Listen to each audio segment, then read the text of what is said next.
love. And the only words, those are the only words besides all you need. So there's a mantra that she's going to play Paco Bell's canon, and then we're going to sing Love is Love. But it starts with a mantra that's kind of like the Beatles, all you need is love. All you need is love, love, love, but not quite. So love, love, love. Love, love.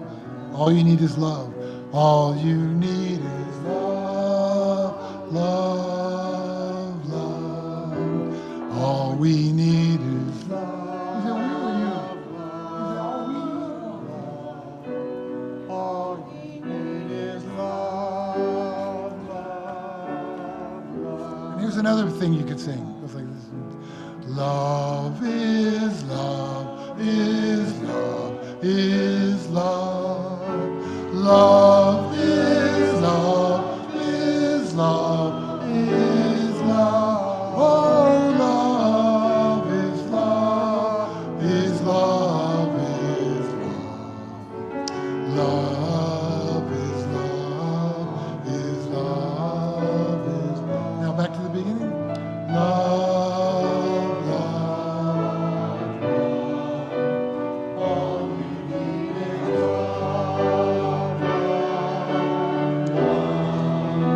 all we need is love. Harmonize. Love, love, all we need is love.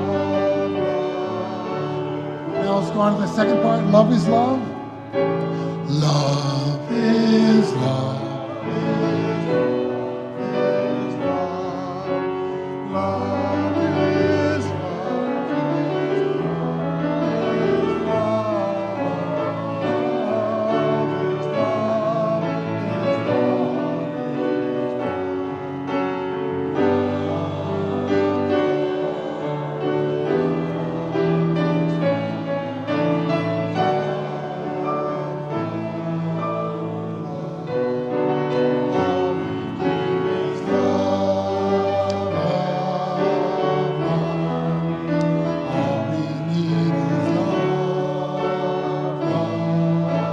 Last time. All we need is love, all we need is love. Thanks. Now we're going to try, well, I think it's 10:09, but it doesn't matter. It's called Meditation on Breathing. We're going to give that a try. There's, again, very simple words. Breathe in, breathe out. And then when I breathe in, I breathe in peace. When I breathe out, I'll breathe out love. And there's 3 parts to that too, so you can choose your adventure.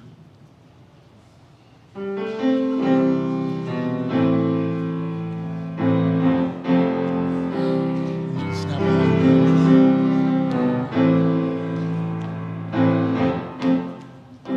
First part's breathe in.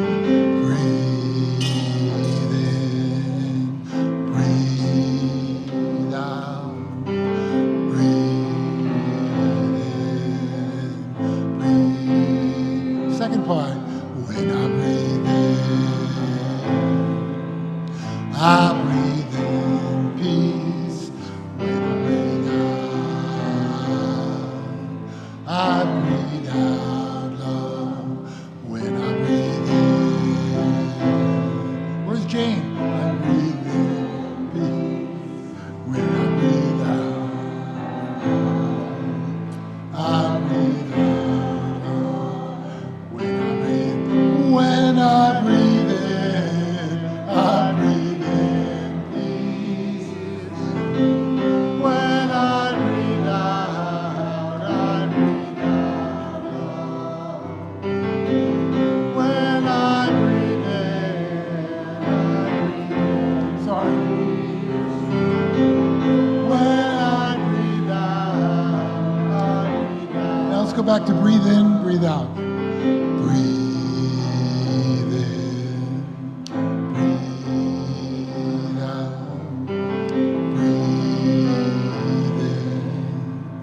Breathe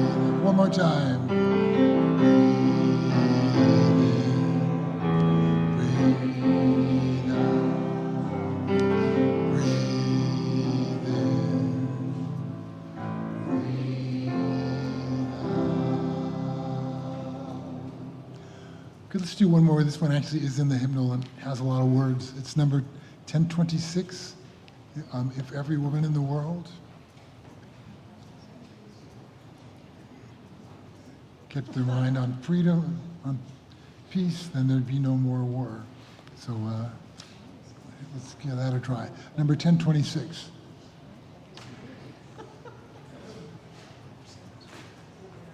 Yeah, Richard. Yeah. Come down this way.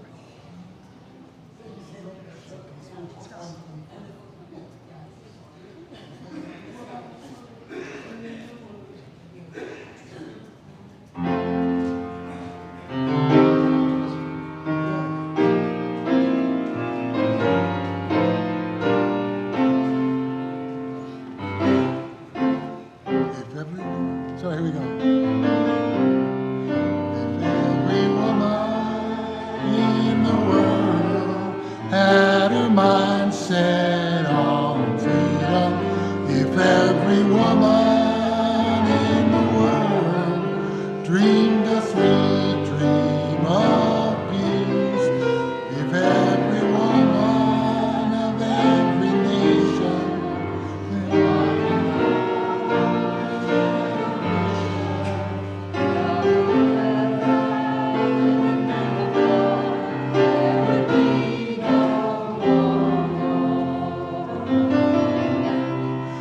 if every man in the world had his mind set on freedom, if every brother stood with brother as a witness for peace, if every man of every nation of the Lord's generation and the in the name of love, there would be no war.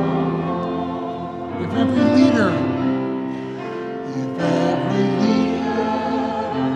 the world shared a vision of freedom, if every leader in the world shared a sweet dream of peace, if every leader of every nation work for justice and liberation, holding hands out in the name of love, there would be no war. If every nation in the world had a due course for freedom, if every nation with the children in a culture of peace, if all the sons and all the daughters reached a friendship across the waters, refusing to be enemies, there would be no more.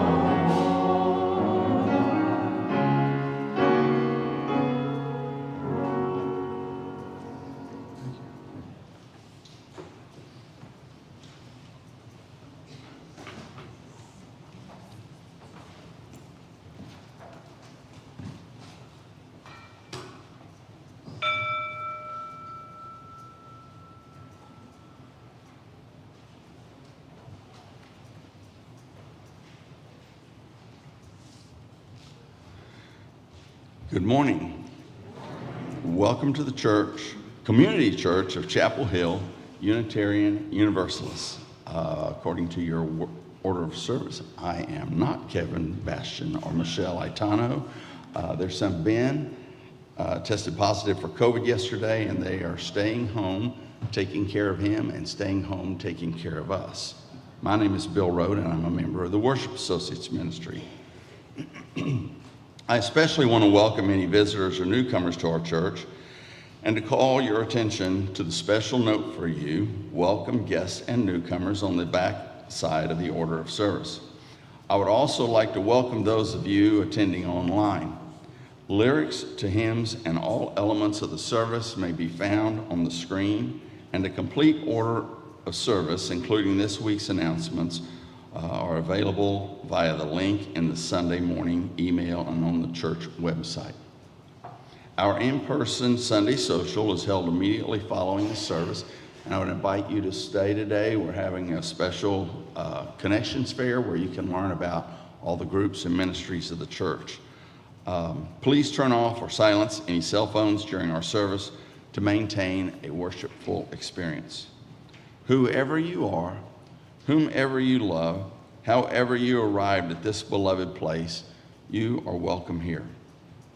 We will now have a share the plate from Ruth Gibson about the Unitarian Universalist Service Committee. Good morning. I'm representing the Side with Love ministry team who is sponsoring this Share the Plate, but I also serve on our Immigrant Justice Initiative. And every month I represent them at a meeting that the UU Service Committee holds for congregations like ours who accompany asylum seekers. For those of you who don't know it, we have a mom with her 6 children living with us in the manse right now. This work makes me really glad to be a member of our church and very, very grateful for our Unitarian Universalist faith. The Unitarian Service Committee actually began doing this life-saving work in 1940, when they decided to organize to rescue Jewish refugees from the Nazis and sent a minister and his wife to Europe to do that. After the war, the service committee grew a little larger and provided relief at home for Native Americans and migrant workers, and they continued to serve refugees in Europe. And since then, the Unitarian Universalist Service Committee has been working for justice at home and around the world. A few decades ago in Central America, they learned that the conventional development projects that they and most people were doing were very easily destroyed by in-state or state-sponsored violence. And so they began to develop a new way of going about it to create systemic change through sustained relationships with partners on the ground. And because the UUSC works directly and collaboratively with people who have their feet on the ground and their lives right there, the funds that they get go directly to support the work that they're doing where and when they need it most. They have supported fair elections in many countries. They have done work to mitigate climate destruction resulting in United Nations policies. They have done work to halt human trafficking, to advocate for fair wages, to assist transgender persons with relocation, to provide training for activists at their college for social justice. For all of these reasons, and so many more, I invite your generosity when the basket comes by. If you're writing a check, please add STP UUSC to the memo line, or you can use the QR code in your order of service. And please visit their website, uusc.org, to find out all of the wonderful things that they're doing and how you can be part of it. Or you can get more information at the Side with Love table at our Connections Fair. It's the one with the bright yellow tablecloth. And learn even more about their work and Side with Love ministry team's work too. And you'll be even more glad to know that you're a Unitarian Universalist, more glad than you are already.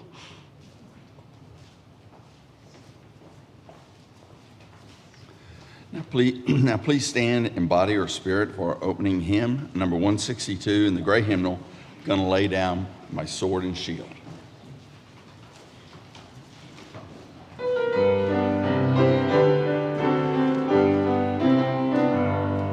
Gonna lay down your sword and shield, down by the riverside, down by the riverside, down by the riverside. Gonna lay down my sword and shield, down by the riverside.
As the calendar turns to September, there is so much exciting stuff happening in this congregation.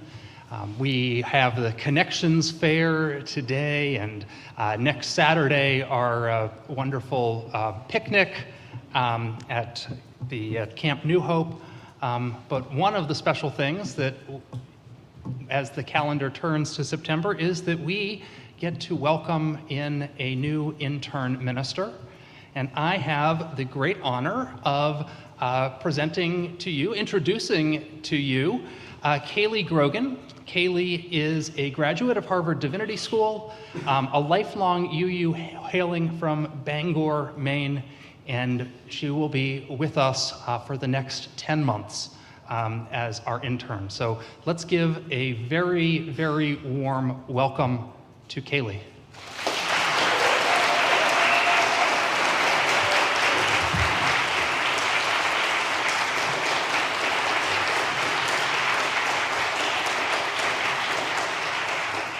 Thank you so much. I have received such a warm welcome already, and I look forward to continuing to meet many more of you. Here we are, together in this place, creating this sacred hour, each with our own fears and concerns, our own problems and stressors, each with our own tender hopes and desires. In bringing ourselves to this place, we remind one another that no matter who we are or what we are holding, our lives are intertwined. In this time, may we feel strengthened in our connection to one another.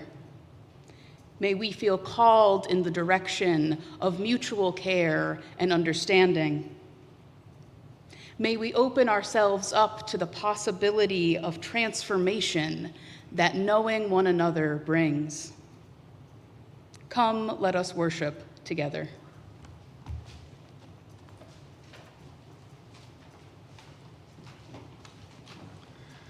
You'll find the words for our chalice lighting in your order of service. If you wish to do so, please join me in reading them.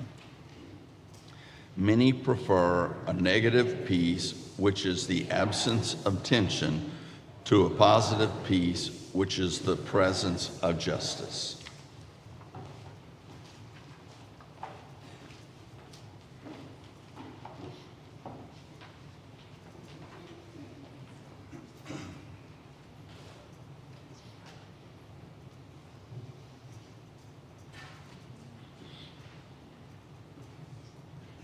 These two pieces, there we go. These two pieces we'll be singing, we're actually attempting to sing in Ukrainian. And so I wanted to tell you the words of, read you the poem for a prayer for Ukraine while the choir is assembling. Lord, O the great and almighty, protect our beloved Ukraine. Bless her with freedom and light of your holy rays. With learning and knowledge, enlighten us, your children small. In love, pure and everlasting, let us, O Lord, grow. We pray, O Lord Almighty, to protect our beloved Ukraine. Grant our people and country all your kindness and grace. Bless us with freedom, bless us with wisdom, guide us into a kind world. Bless us, O Lord, with good fortune forever and evermore. And the second piece is, the translation is, peace now.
best thing about returning to 2 services is that I get to hear the music twice. Twice blessed. Each week we hold in our service a time for sharing the joys and the sorrows that we carry with us. It's during this time, if you've come with either a significant personal joy or a significant sorrow, that you're invited to come forward, place a stone in the water bowl, speak your name into the microphone, and in a couple sentences, share your joy or your sorrow. As people come forward, I'll give the instructions. People can come down the aisle or the side aisles, and we'll take turns. Let us enter into this time of tenderness and trust. Do you want to come forward here? Good morning. My name is Joëlle Bourjoli, and I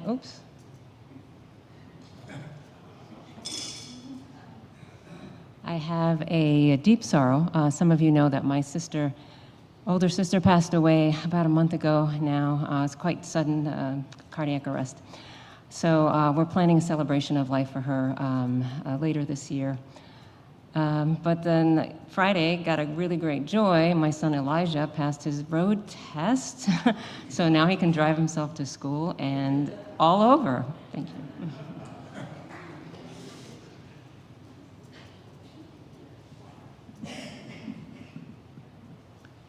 I'm Jeannie Jensen, and I just want to appreciate my appreciation for my 3 kids. Yesterday, my sister, who is fighting cancer, is trying to write a book about our father, who was a champion coach. And yesterday, my 3 kids came over with 2 scanners, and Greg spent 10 hours at my house, Kobe spent 9 hours, and David spent 4 hours scanning photographs for her, to her joy.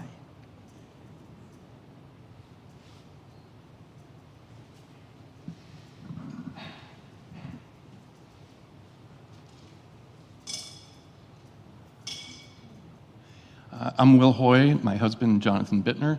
Our great joy is that on this day, 6 years ago in Duke Chapel, we were married.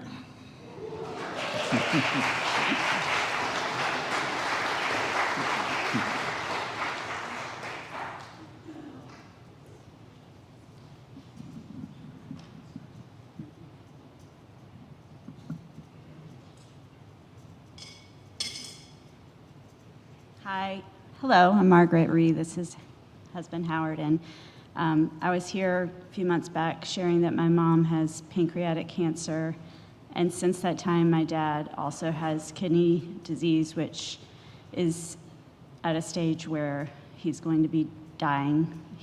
We've got hospice in already, and my mom has just learned that her surgery for pancreatic cancer is no longer an option, so she has probably less than 6 months to live. So I've found myself not yet 50 years old and 2 parents dying at the same time.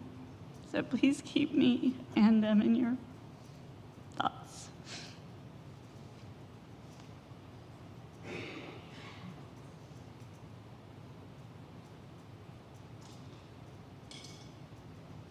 Good morning, I'm Dawn Carter. I wanted to share a joy and gratitude. Very unprompted this morning on the way to church, my 11-year-old said, "Mom, what do you like most about our church?" I said, "Well, the fact that we can love and be loved so warmly, and that we have this community that we can belong to." And then as I was sitting here this morning, I thought, well, that was really serendipitous as we sort of start our regular programming and get out of the summer mode. And I just wanted to express my gratitude for this community and all of you that we can all belong to.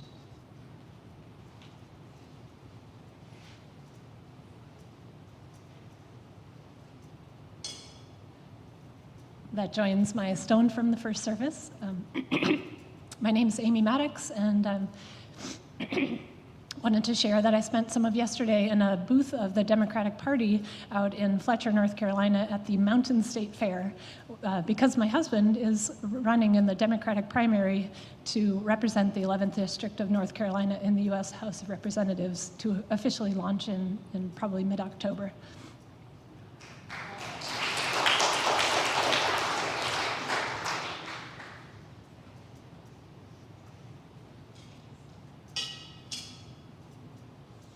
Hi, I'm Mandy Hitchcock, and I am placing this stone in memory of my dad, who died 4 years ago today.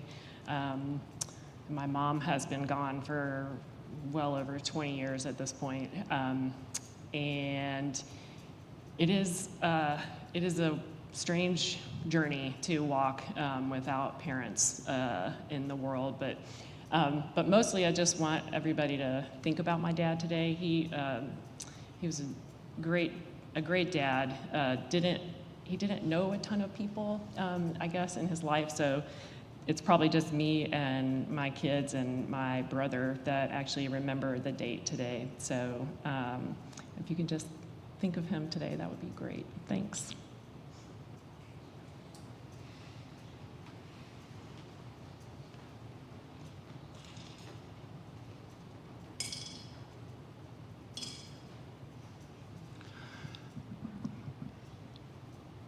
The first stone that I placed is one that Alan and Susan Spalt placed at the first service, and I feel lucky to get to do it, but I'm not going to do it as well as they did. They placed a stone announcing or sharing that a former member of our church, Barbara Rodbell, turned 100 this week. Barbara Rodbell grew up in the Netherlands. Her sister was a childhood friend of Anne Frank. She fought in the resistance, came to America.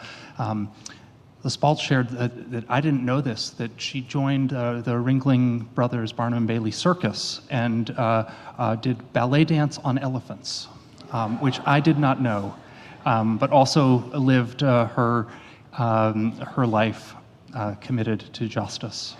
And so happy birthday to Barbara Rodbell. The final stone is placed today for all those joys and sorrows that we hold in our hearts, but were not spoken. I invite you to join with me in the spirit of prayer and meditation. Spirit of life, source of our being and our becoming,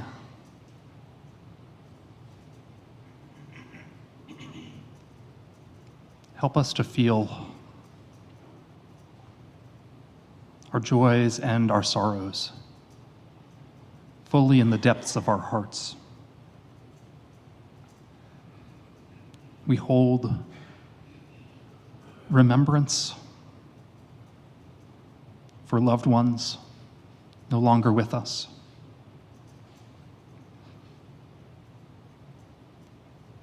We hold grief for illness and disease.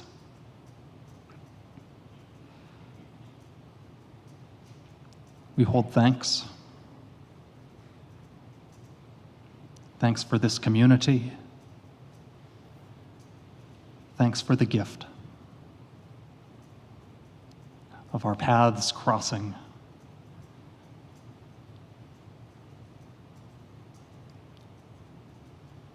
Help us to take care of one another, to meet each other in kindness, to offer support,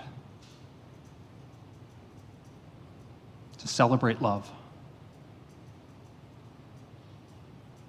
and to do the work in whatever small way we may, to building a better world than this one.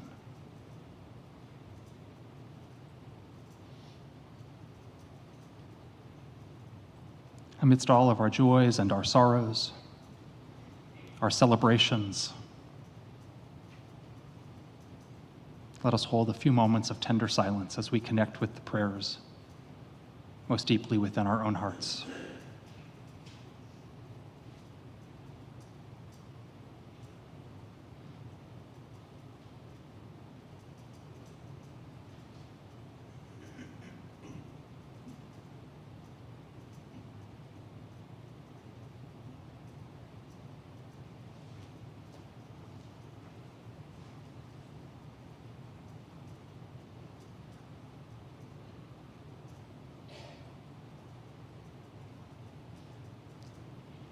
Amen. I invite you to turn to number 388 in your hymnal. It's Dona Nobis Pacem, and we will sing it together.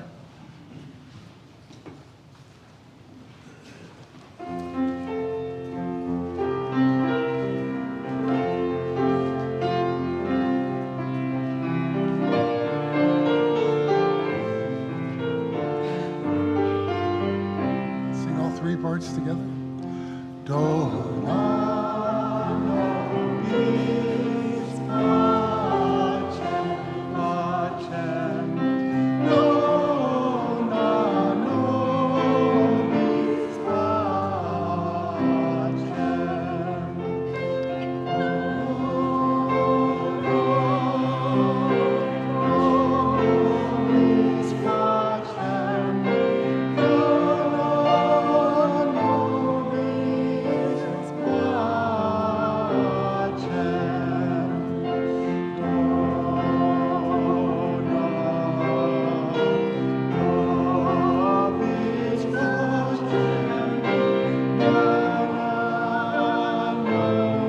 Now we're going to try in a three-part round, starting to my left.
This morning's reading comes from the American poet and pacifist, William Stafford.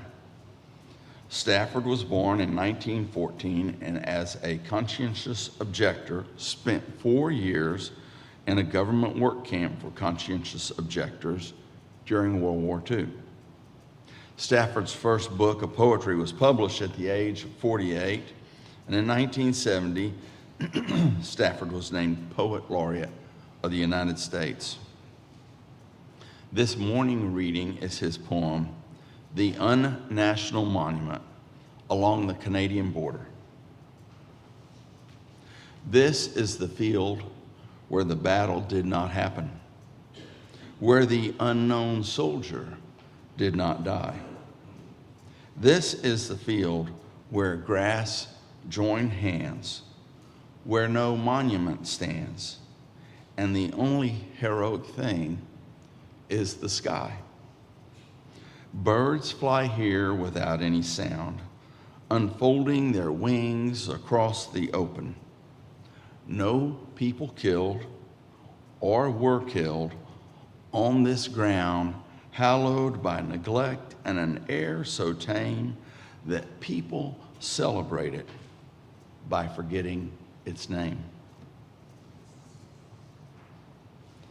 Freely have we received gifts that minister to our needs of body and spirit. Gladly we bring to our church and its wide concerns a portion of this bounty.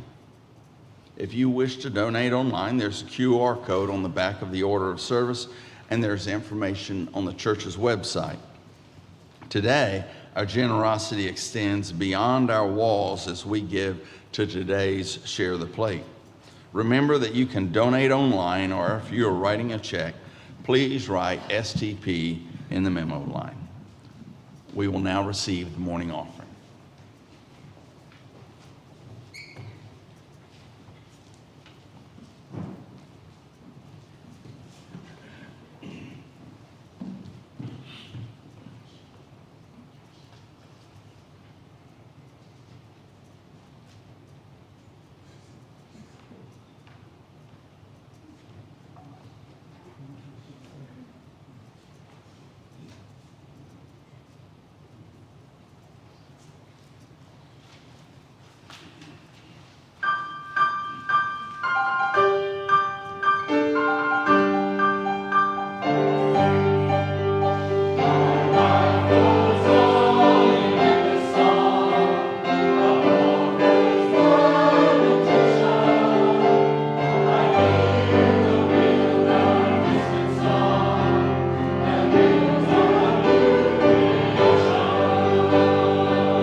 Maybe it's a war that's raging somewhere in the world,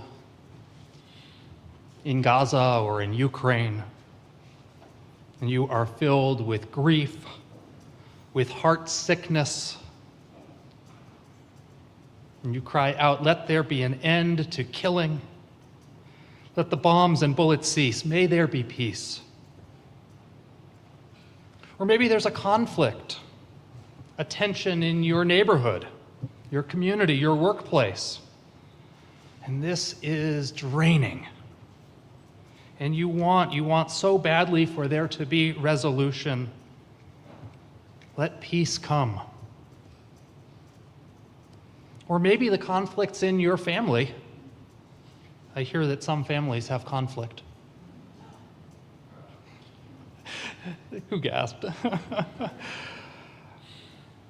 And there's hostility and fighting, and you want that to stop. Let there be peace. Or maybe it's inside of you. You feel restless. You long for peace of mind and inner peace to quiet the raging and the roiling within. The theme we're going to be exploring this church year together is longing. Not every Sunday, not every sermon, but during this church year, we're going to be considering different facets of longing, exploring together our longings for justice, for connection and relationship, for meaning and purpose, and as well as longing for transcendence and an encounter with the sacred. We will ask ourselves and each other this year to go deep within and to listen and pay attention to what deep longings we find deep within us. And this morning we're going to consider one thing that is longed for often, the longing for peace. This past week, I marked the 1-year anniversary of my mom's death, and I can't think about peace without also thinking of how I was raised on my mom's stories of peace marches in the 60s and 70s, and how I was also raised on peace music. Peace Train by Cat Stevens, Imagine by John Lennon. Some of us in the room probably remember back to those marches, can still sing those songs. Well, the apple didn't fall far from the tree. And in my own longing for peace, it's led me to marches and rallies and vigils against the invasion of Iraq, to a demonstration outside the NRA headquarters calling for the banning of assault rifles, to the streets of Chapel Hill calling for an end to police brutality in our nation. I don't think I'm alone. How many of you have ever marched for peace, or stood for peace, or knelt for peace, or sung for peace, or worked for peace, or prayed for peace? Longing for peace is part of our religious tradition. Henry David Thoreau went on a tax strike and spent a night in a Concord jail in protest of the Mexican-American War. Julia Ward Howe invented the concept of Mother's Day, calling it Mother's Peace Day. And our hymnal has both a whole section of hymns about peace as well as numerous readings on peace. Most interestingly, I think, is that our hymnal includes, as well as the hymnal that preceded it, the Charter to the United Nations as a sacred text to read, which I think is really interesting.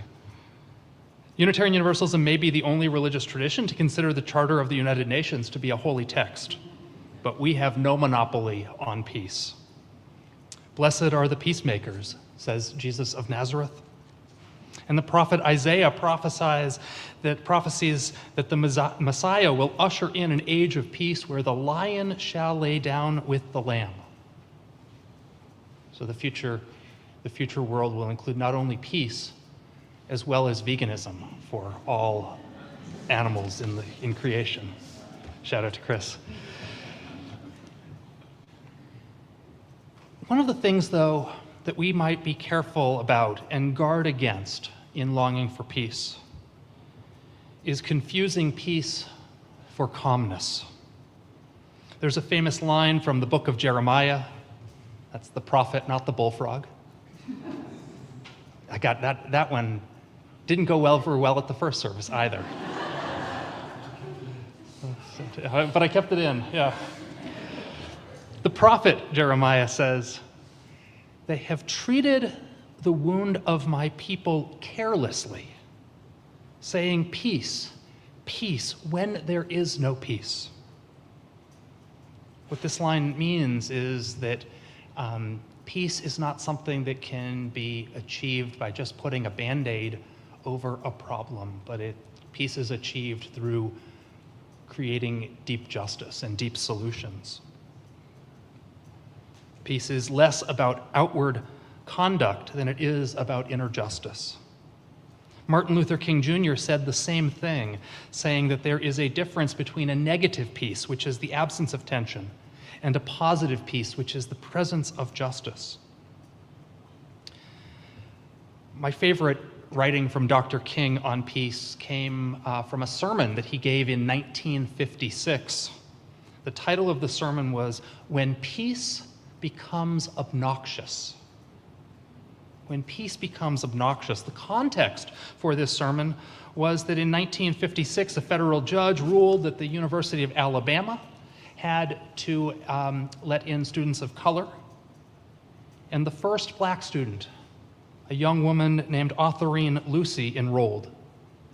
When she came to campus, the campus rioted. Students burned crosses, hurled bricks. The mob jumped on the roof of the car in which she was traveling. And finally, the administration asked Autherine Lucy to leave for her own safety. A few days later, a local paper ran the headline, "Things are quiet in Tuscaloosa today. There is peace on the campus of the University of Alabama." See how that's not really peace? King said in his sermon, it was peace at a great price. It was peace that had been purchased at the price of capitulating to the forces of darkness. This is the type of peace that all men of goodwill hate. It is the type of peace that is obnoxious. It is the type of peace that stinks in the nostrils of the Almighty God. King calls it a negative peace and contrasts it with a positive peace. We might also call it a passive peace and an active peace. And just as there is a passive peace and an active peace, we would do well to remember that there is passive and active violence as well. We might do well to remember that poverty is a form of violence, that lack of access to health care is a form of violence, that mass incarceration is a form of violence, that banning abortion is a form of violence. But in our language, we tend to say that, a person who shoots another person is violent. But when it's, say, a chemical company that poisons the water and leads to a spike in cancer deaths, our language often we don't call that violent, even though it is. Peace is not the same thing as calmness. I want to end by turning to a different sort of peace. Maybe call it peace of mind or inner peace. How is it that we find peace within ourselves? I wonder how many of us feel that we lack a sense of inner peace. We live with anxieties and tensions and worries and fears. And there is a tension in this. On the one hand, considering things, is inner peace even possible or desirable? And yet at the same time, we know that living in a perpetual state of anxiety and worry is no way to live. So we look for a balance. We need both. the inner peace as well as that inner tension. A longing for peace can lead to escapism, to tuning out the world, to being the proverbial ostrich who buries its head in the sand. And there is a degree to which we need to do this from time to time. There are times when we need to disengage for a little while, turn off the TV, or quiet the social media feed. But I also suspect that disengaging will not fulfill our longing for peace.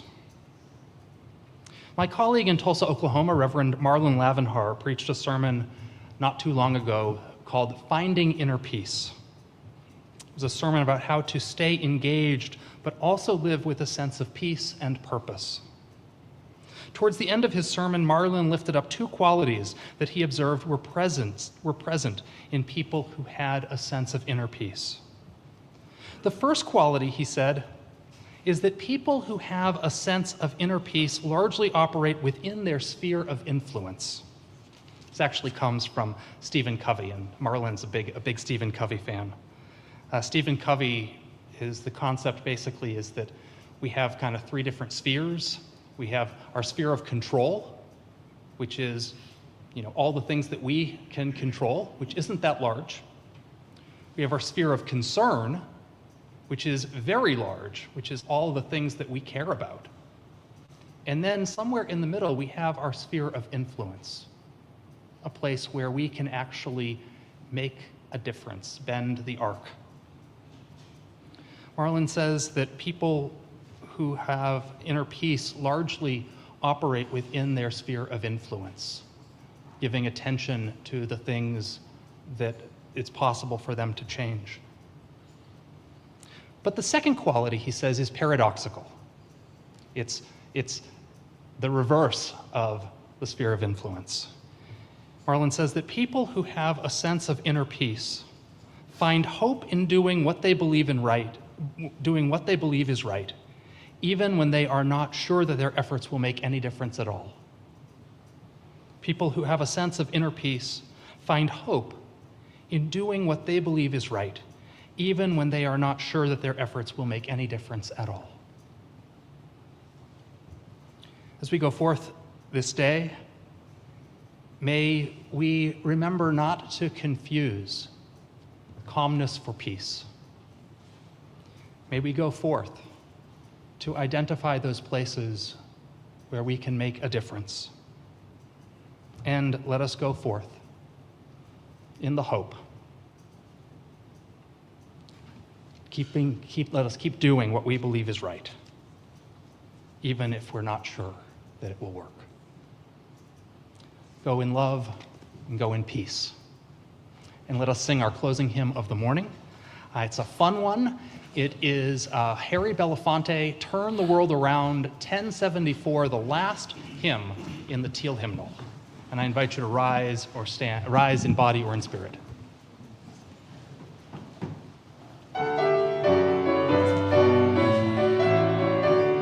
We come from the fire, living in the fire. Go back to the fire, turn the world around. We come from the water, living in the water. Go back to the water, turn the world around.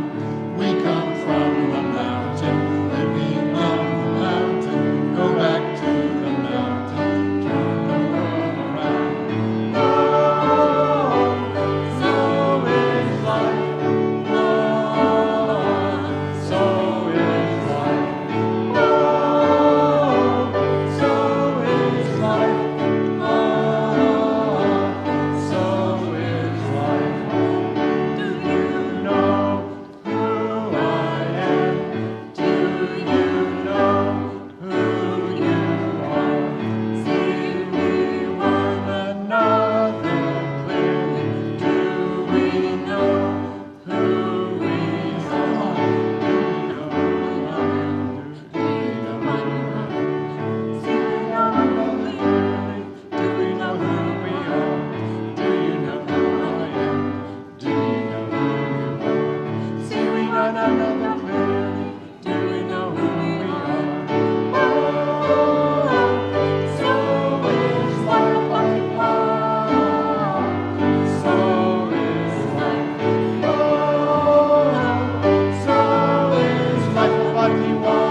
Okay, if you would join me in reading the words for extinguishing of our chalice. They're in your order of service if you need them.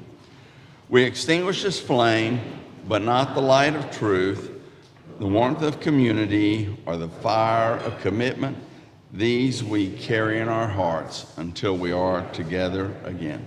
And let's take a moment to thank everybody that made our service special today.